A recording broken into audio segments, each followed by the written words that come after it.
Welcome to the Determined Mom Show, the only marketing podcast dedicated to guiding mom CEOs into tranquility, wealth, and multiplying those precious moments.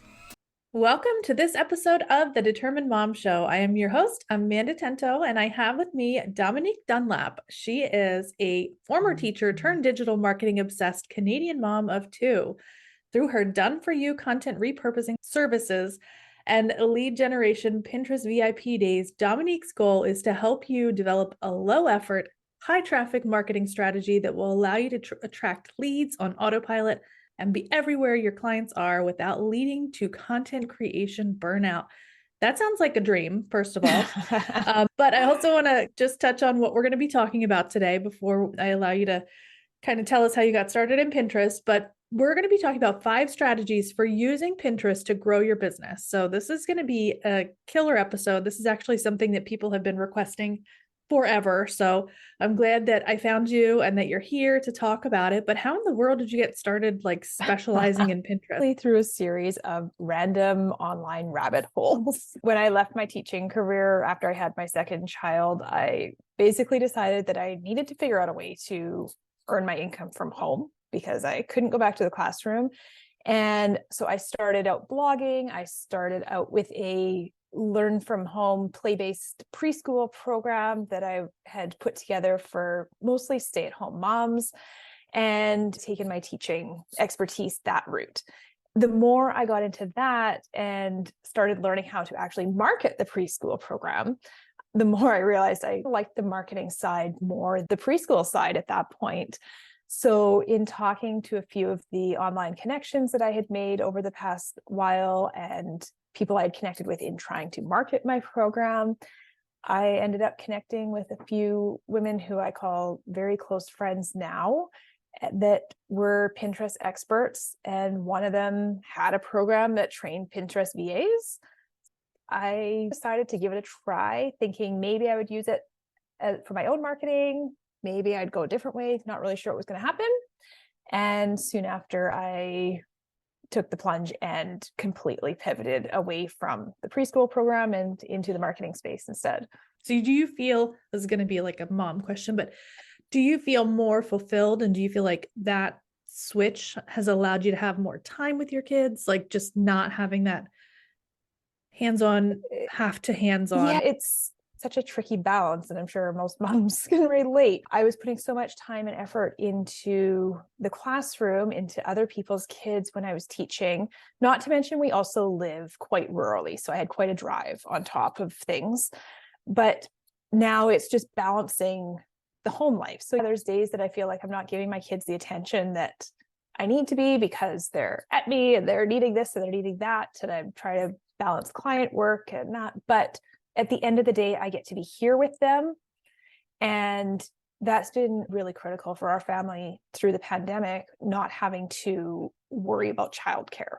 So some days, no, I'm not as present as I would like to be with them for sure, but it's still definitely been the best decision we made for the family. I love to hear that. And I can completely relate to that. Like, I know, like, sometimes my kids are like, but you're always working. And I'm like, but I would be working like not even in the house. Like you couldn't ask me a question. You couldn't ask if you can have this or do this, or like I couldn't resolve any fights or anything like that. And like, I'm here. Like I'm always working, but I'm also always available when they need me, which I absolutely was not when I was in the classroom after I had my first. And especially with the commute like that too. Like, ooh, awesome. Let's talk about these strategies. What are the 5 strategies that you're going to teach us to grow our businesses? All right. So there's a few things that we need to understand about Pinterest before we can even talk about strategy. First of all, Pinterest isn't social media. It gets lumped in there all the time. It gets lumped in with those social media apps, but it really at the heart of it is not. It's a search engine. And if you think of Pinterest more akin to Google than you do to social media, you're going to start to really transition how you can leverage Pinterest to grow your business.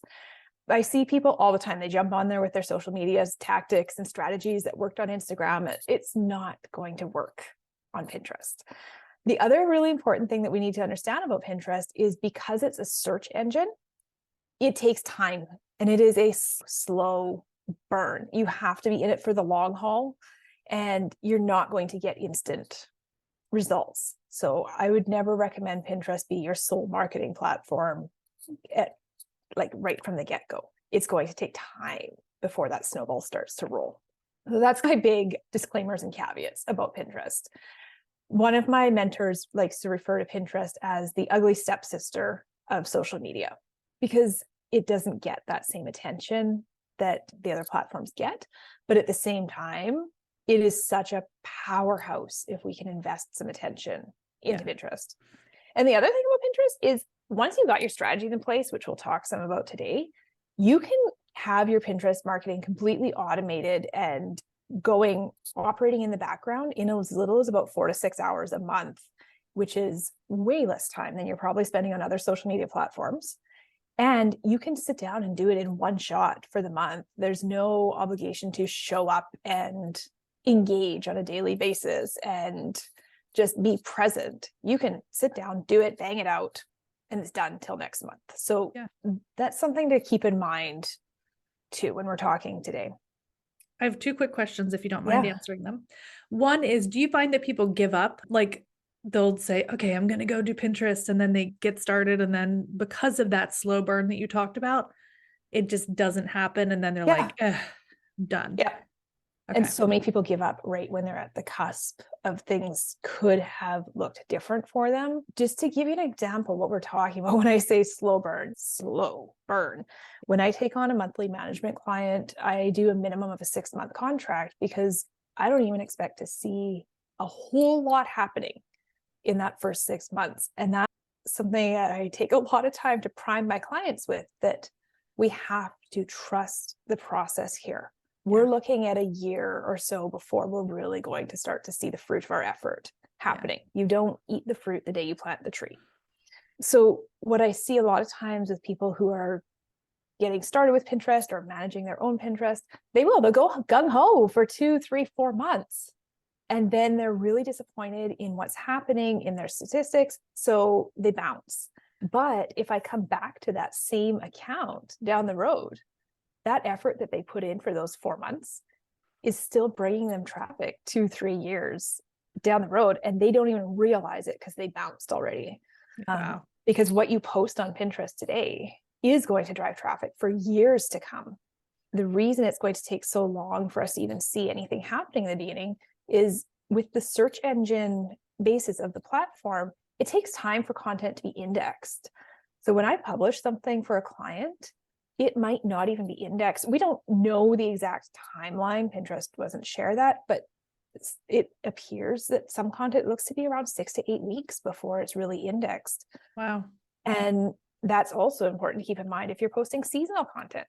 If you're posting Christmas content right now, we're talking right at the beginning of December when this is recorded. If you're posting Christmas content now, it's not going to do anything. Wow. But check on it next year because it will have had a whole year to be indexed in the program. And you're going to start gaining traction on that content probably around August next year. That's very interesting. So it's really important, like the things that you are posting seasonally, maybe not to put the year on them, or maybe not to. And that goes with everything on Pinterest is an evergreen platform. So what I'm posting today, it should be relevant down the road. Now, that doesn't mean that I can't go in and update a blog post or that kind of thing. We'll talk about what we can post to Pinterest. I can update my content, but I maybe don't want to necessarily write a blog post about just one specific Instagram update that's happening right now in 2022. This might not be relevant. Instead, maybe I want my blog post to be about Instagram strategies or just a little bit more broad to make sure I'm going to have that evergreen effect. I love it. The other thing is not really a question. It's more of an affirmation of what you had said about the hours that need to go into it. Before I met you, I hired a Pinterest VA, and she's been working for probably about 2 months now. And the hilarious thing is she was supposed to send me an invoice last week. And I'm like, did you forget to send me an invoice? Like, where's your invoice? I want to pay you. And she's like, oh, I didn't work enough. Can I just make it like a monthly invoice now instead of every 2 weeks? Because literally she's at the point where now she has everything down. She's got the template. She's got the posting and tailwind down. She's got all that stuff. And so now she went to I allocated her 5 hours a week to she's probably barely even working 1 hour a week. Super interesting. And that's absolutely a misconception that I can't afford to add Pinterest onto my plate because I don't have the funds to pay somebody to do it. And I don't have the time to do it. But the reality is, if you look a few years down the road, can you afford not to put in those few hours right now, knowing that it's going to gain traction and bring traffic for years to come? When I see those same people investing hours upon hours into Instagram, TikTok, the other platforms, and yet you post and your content disappears from the feed before you even pour your morning coffee. Gone. That's so true. Oh my gosh, that's so true. So you're putting all that effort in, and then for what? So true. And I am the cover story for that 3 years down the road thing that you just said. I should have been doing this. I should have hired someone from the very beginning. I actually had someone, I think, and this is how long it's been, but I think I had someone pinning my podcast episodes at the very beginning. And then I just for some reason stopped it. Probably what you were talking about. I am literally the poster child for this, because had I been doing that, I would be so much further along now. And I realized that. Yeah. I'm trying to correct it now, but I'm oh. Yeah. And it would be super interesting to go and look at some of those really old and see if they're still bringing you traffic. They might be, or depending how they were optimized, how they were published, that sort of thing, they may have died off by this point. But it would be super interesting to look at that. And you might find that some of that old content is still bringing you traffic to your site today. I'm going to have to do that. Awesome. So let's go ahead. Now that you've made the disclaimers, let's go ahead and talk about the strategies. Okay. The number one top strategy that everybody needs to be aware of is you need to do keyword research to use Pinterest. You can't jump in there and just start posting and publishing. I call that the spray and pray method. It's not going to get you anywhere on Pinterest because of that search engine base. And really everything we talk about is going to come back to Pinterest being a search engine because it's so important. I need to know exactly what keywords and keyword phrases my target audience is using when they look for the content that I'm creating. So it does me absolutely no good to make assumptions of this is what I would say, this is what I would search. I need to know what's being searched on the Pinterest platform. So the first thing you need to do before you ever even consider using Pinterest for business, do some really thorough keyword research. The easiest way to start with keyword research is in the search bar that we're all pretty familiar with. That's where we would go in to find a dinner recipe. We type in pasta recipe or whatever in that search bar. What you may not have paid attention to in the past, though, is when you type something into that search bar, it will actually give you a drop down of predicted text of other things that maybe you meant to search for those instead or elaborate on your ideas. That drop down menu, those are actual words and phrases that people are searching on the Pinterest platform. That's how they got those. And you'll also see, depending on what country you're in, everybody's platform looks slightly different. You may see bubbles of predictive text across the top or different categories and topics that you can click into. Those are all giving you really juicy keywords that are actively being searched on the platform. So take note of them and use them. I like to put those all into a spreadsheet, and you'll want a lot to work with. When I'm doing keyword research for a new client or for one of my VIP clients, we start with a minimum of 200 keywords when I do that. You don't want 10, 12, 15. You want to go deep and figure out how many different ways can I say this? How many different things are people actually looking for? So you want to go deep and go broad to make sure we have a good bank to draw from. That's a lot. It is. Keywords. It's a lot, but it's actually a lot of fun once you start getting into it. And that's a whole big rabbit hole in itself, is falling down with the keywords and seeing, okay, what is being searched here? Now, to give you an example of that, we'll talk about boards in a few minutes, but I had a client who came to me and this was for a strategy session. We were doing an audit on her account, looking to see what's going on. Why am I not getting any traction? I've been pinning, I'm doing this stuff. When I got looking at her boards, she had her boards all named with really cutesy names, which were very on brand to her. For example, she had a kid's birthday party board that was called Rar Rar Dinosaur. Okay, when I got into it, the whole board was about kids' dinosaur birthday parties. It makes sense when I know that, but absolutely nobody is searching Pinterest for Rar Dinosaur. They're searching Pinterest for kids' dinosaur birthday ideas. So we needed to make that switch and make sure everything was set up with the keywords. That was a little hard for her because she had to let go of those niche specific and brand specific terms that she held so dear. But your website is where you can be using those. On Pinterest, we need to speak our clients' language. Otherwise, they can't find you. So that's step number one, is do your keyword research. Please don't start Pinterest if you haven't done keyword research. And if you don't know how to do it, reach out to Dominique. Yeah. She will help you, or I'm sure she has a resource, or you can book your VIP day. That would be helpful. And I love doing keyword research and giving you some ideas of directions that we can go with that. And we can get pretty creative, but not off the path of where we need to be. Once you've done the keyword research, the next thing you're going to want to do is use those keywords in as many places as you possibly can. So I tell my clients that anywhere Pinterest allows for text, you need to use those keywords, and you need to use them in the first way. So we're not jumping in and keyword stuffing and just typing in a whole bunch of words. I'm going to use them in a way that a human would want to interact with them. So catchy headlines and titles and paragraphs. There's a few primary places that Pinterest allows text that you're going to want using these keywords. The first place is in your headline. So that's where you've got your name. Again, that's fine. I can put Dominique Dunlop, and I do have that in my headline name, but nobody's going on Pinterest searching for that. What they're searching for is Pinterest strategist, content marketing, those kind of words. So I want to make sure I've worked those in either as part of my title, or I could put Dominique and then a vertical line, and I could put content marketing for podcasters or something that's actually searchable in my title. I see so many people just have their name, which that's fair. It says name when you go in to put it in, but use that space wisely, make it searchable.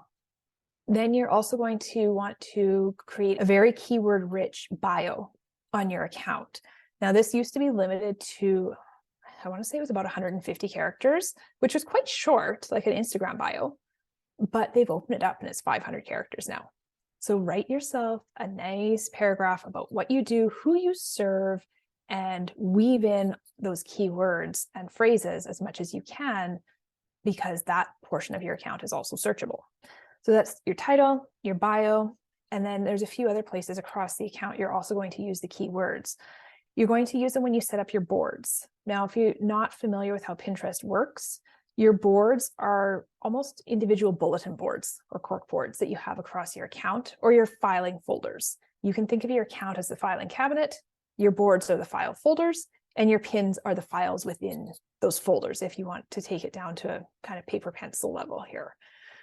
So your boards, we talked about the Rar Rar Dinosaur. You got to keyword your boards with things that people are actually searching. So what that means is when they search, they're going to find that board or that file folder full of all of that goodness on that one topic that you've created. And you want that to come up in search, because that's a gold mine if they can come into that file folder. And people can follow boards. They can also follow individual profiles. That's important to note. So when you're creating your boards, use your keywords there. When you're creating your boards, you also have the opportunity to create a board description, which is 500 characters. Most people don't even put in a board description because they don't see any value there. It's searchable. So make sure you're using those keywords. And then we get down to the actual pins themselves. So you're going to use your keywords on the text overlay of your pins. You're going to use keywords when you put titles on your pins. And then you also have the opportunity to write a description for your pin. Again, 500 characters. So each individual pin, you can really spell out for Pinterest what that is. And the more of those keyword signals that we can send Pinterest, the more they know what our account is about and who they should put our content in front of. That's so many opportunities. Like I talk It's to people, amazing. I talk to my clients about the same thing on Google My Business or Google Business Profile, because you have your description, you have your products, you have your services, you have your offer posts, you have your, 1,500 characters for your regular posts. And I talk to them about this in the same exact way. I call it a gift from Google, and this would be a gift from Pinterest.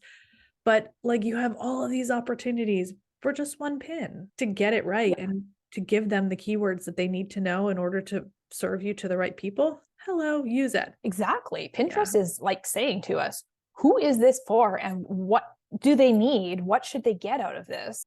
And yet I see so many people wasting that digital real estate. It's just an empty box sitting there. And then they wonder why their account isn't doing anything. Pinterest doesn't know what you do or who you're serving. They really don't know because they can't read between the lines, and Pinterest isn't reading your website. That's my favorite tip so far, by the way. All right. So we've talked about doing keyword research. We've talked about using your keywords. And once you've got those in place, that's when you're going to start to see some Pinterest magic happen. But there's a few other things that you can do to really bolster your success on Pinterest. Pinterest is a visual platform.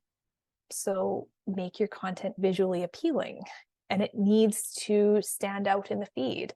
So you want to spend some time looking at what are your competitors doing? What other type of content comes up when I search these keywords? Is there anything I can do to make mine stand out? Maybe it's a different color combination. Maybe it's using bold fonts. Maybe it's just the headlines that I'm using and making them really click-worthy and calling out my target audience in my content as well. They need to know instantaneously when your pin comes up in their feed that it's for them and that you're speaking to them. Otherwise, they have no incentive to follow through there. So when it comes to branding, and we're talking about visuals and that on Pinterest, this is another spot that I find people are really hesitant to let go of. We've all invested a lot into our branding, making our businesses look great, making them look really cohesive. And that is super, super important. But not so much on Pinterest because it's about the user. It's not about you. So there's ways we can weave our branding into our pins, but your pin designs, if they aren't resonating and hitting with your audience, you're going to have to change some stuff up, even if it doesn't completely reflect your branding. We might take it down to a level that your branding is now just your logo in the corner, but we've done all kinds of different things with color combinations and fonts or whatever it is. Maybe your branding font is a really scripty font that's hard to read. That's not going to hit on Pinterest because the AI readers on Pinterest won't even be able to decipher it. Okay. And B, it's not going to catch your audience's attention as they're scrolling because they have to work too hard to decipher the message. So there's things that we need to be aware of. Your branding is important to your brand, but it's not the be all end all of your Pinterest success. And for my clients, we like to play with things like what happens if we try a black and white pin? What happens if we try some pins that we really focus in on some of the bright colors in your branding, even if it isn't your dominant, prominent color that we would normally use?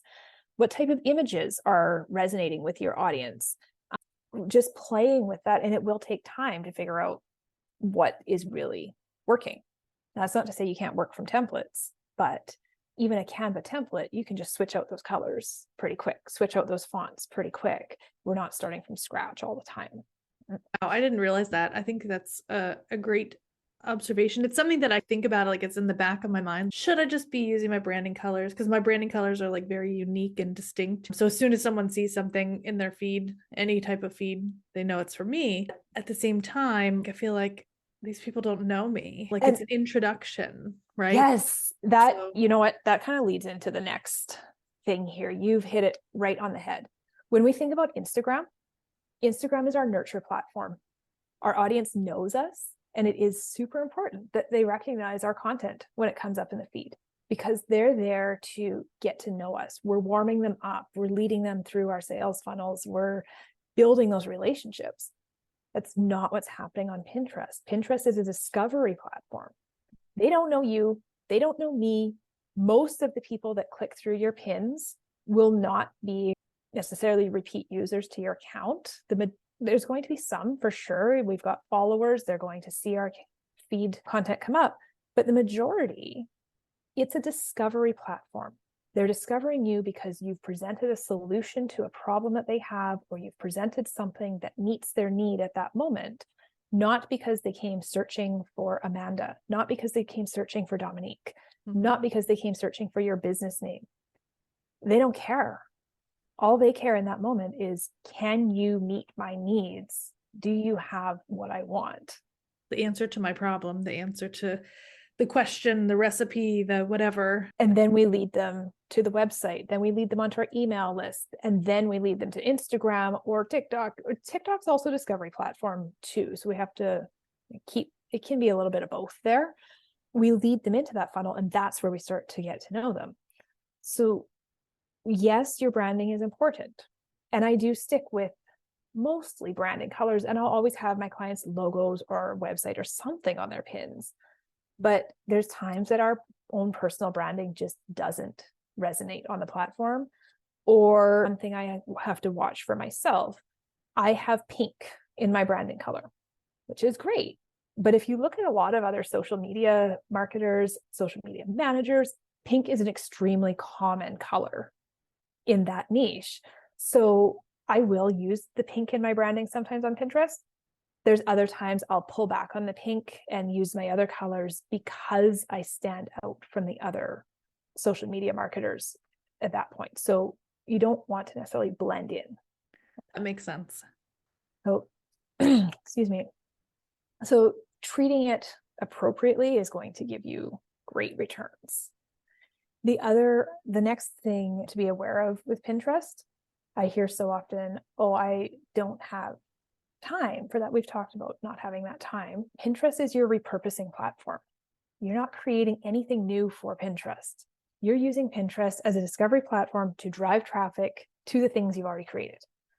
So you can literally drive traffic to anything that has its own URL, blog post, podcast episode, YouTube channel, sales pages, your landing pages, your email opt-in, your webinar, whatever it is. You drive traffic to there from Pinterest. You're not creating content for Pinterest. You're also repurposing your content from other platforms up to Pinterest. So for example, if I create a video for TikTok or I create an Instagram reel, immediately I'm downloading that, removing watermarks, super important to take a watermark off from other platforms. I'm downloading that video and then I'm uploading it as an idea pin on Pinterest. I'm never creating just for Pinterest. So you might not feel like you have the time, but you're actually wasting all that content that you've already created if you're not making the time. Yeah. And you can hire someone to do those tedious little, like the removing the watermark, uploading it, doing someone else can be doing that for you and your time can be like maximized. So you just create that original content. I love this. Oh my gosh. It's so amazing. Focus on your zone of genius and then let somebody else do the rest. Or if you're not at a point to outsource somebody else doing all the rest, at least give yourself the gift of having super solid, efficient workflows in place to do it. So you're not constantly spinning, trying to figure out, what am I supposed to do with this? You should know that when I create a blog post, I need these images. It needs to go here. It's going to be published here. I'm going to schedule it on Pinterest. This is my cadence or the rhythm I'm following. Same thing if I create a reel. I'm going to download it. I'm going to remove that watermark. Then I'm going to upload it to Pinterest. You need to have those workflows set up. And that's the biggest thing that I do, like during my VIP days, is that my clients walk away with that exact workflow of what needs to happen so that their VA can put their system in place in about 4 to 5 hours a month, just like you said you're having with your VA. It should be very cut and dry. This is what we do. I love it. Okay, maybe that's my favorite one. I don't know. We'll see. I can't decide now. I think I've lost track. I think we've hit on all five. I think that was number 5, but I was like, I'm not going to say that it's number 5 because if you have anything else, I don't want to cut you off. Trying to think. We've hit on it. Do your keyword research, make your visuals appealing, use the keywords that you found. We missed that. Repurpose your content and have strategic workflows in place to make sure you can get it done efficiently. And then the overarching umbrella, be patient. It's going to come. And if you do feel like it's not working, by all means, reach out to a specialist for support. Sometimes it's good to have extra eyes on your account to just say, hey, maybe let's tweak this, let's try this, and let's see if we can make things happen a little bit quicker. But at the same time, you have to trust what's happening. And when we do look at actual growth, if you're seeing 2 to 4% growth on the outbound clicks and saves of your content month over month, your account is doing what it needs to be doing. Okay. It's not going to massive numbers. To give you a concrete example, I just ran analytics this morning for one of my management clients. We are, how many months in? Been pinning consistently on her account for 4 months now. We've just hit the end of 4 months. Last month on her analytics, we had 16 outbound clicks to her website. So it's low, right? When we compare it to what she's investing, it's low. This month, we've had 42 outbound clicks. Wow. It's not a huge number, but it's like 100 and something percent increase. That's exactly big. So if we can now start making that happen, we're starting to see the snowball start to roll on her account. That's super exciting when you start to see that. Those first few months when you see zeros or twos or threes, it's easy to question, why am I doing this? Am I doing the right thing? Awesome. So I know you have a guide that you can provide for the audience. And then also you have your VIP day. So you can tell us about those two things, how we can get to book the VIP day and how we can get your guide. The guide, I will share the link with you and you can add that into the show notes. It is a guide to creating an entire month of content from one podcast episode. So I was finding a lot of my clients they're on that content creation hamster wheel of like always creating something new for this platform, that platform. And you don't need to be. You're creating good, solid core content, podcast, blog, whatever, YouTube, whatever your core content is. Take it, slice it, dice it, and squeeze all the goodness out of it and get all of your content for the entire month from there. So I will share that link with you for sure. And then my VIP day, everything we've talked about today is what the VIP day includes. It takes you right from ground zero to having a completely optimized account that's ready to attract your ideal clients, and the entire strategy that you need, including your keyword research and your pin templates, everything that you need literally to just hit the ground running with Pinterest, whether you're going to hand it over to a VA or do it yourself. Most of my clients do take their VIP package and they just hand it to their VA and say, this is what we're doing, instead of having their VA take a course or try and figure it out. It just takes out that middle gap and that learning curve to here's your pretty package with a bow, do it. And I love that because it takes away that necessity for you to spend and invest more time in training them on something when it can be literally just functionality instead of learning how to do it. I don't know if that makes sense. Just the you don't need to learn the platform if somebody else has just given you the step-by-step of do this today, do this tomorrow, do this next month. Because I do outline it on a day-by-day, week-by-week, month-by-month basis of this is your step-by-steps. I've done all the back end for you. I love it. I think I might have to book a VIP day because I need more, as much as I can get, as much of information as I can get. That's awesome. And we'll have the link to book a VIP day in the show notes as well. Definitely check that out too. So thank you so much, Dominique, for being here, for sharing your amazing wealth of knowledge with Pinterest.